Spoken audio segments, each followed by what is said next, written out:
what is the likelihood that long dead Bitcoin may someday be resurrected, reissued, or otherwise restored into circulation? Or is that even possible?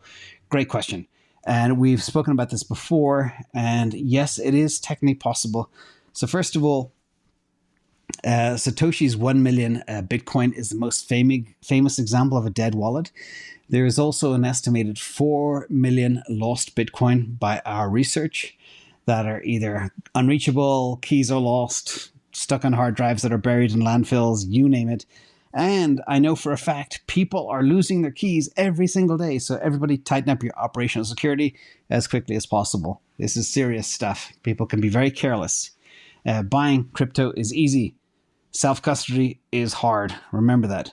Now, theoretically, a quantum computer could unlock all of these coins by breaking SHA-256. And quantum differs from classical computing because of its probabilistic nature.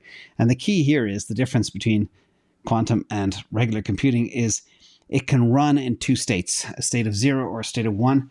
And that utilizes superpositions where it can state 0 and 1 at the same time, which helps it crack codes. But you still need a ton of computing power.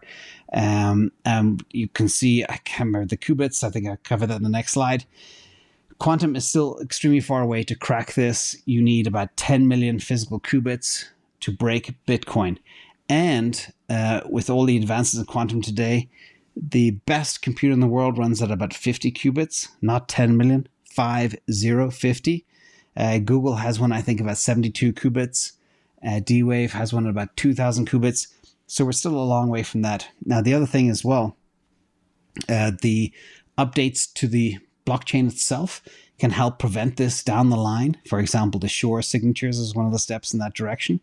And I do believe they will quantum proof Bitcoin over time. And I also do believe supercomputers won't be this powerful until at least 2028. So they got 6 years to figure it out, maybe 7. And by that time, I do believe the code will be hardened and they will not be able to resurrect this 5 billion dead coins. And that's why we also always say there'll never be more than 14 million Bitcoin.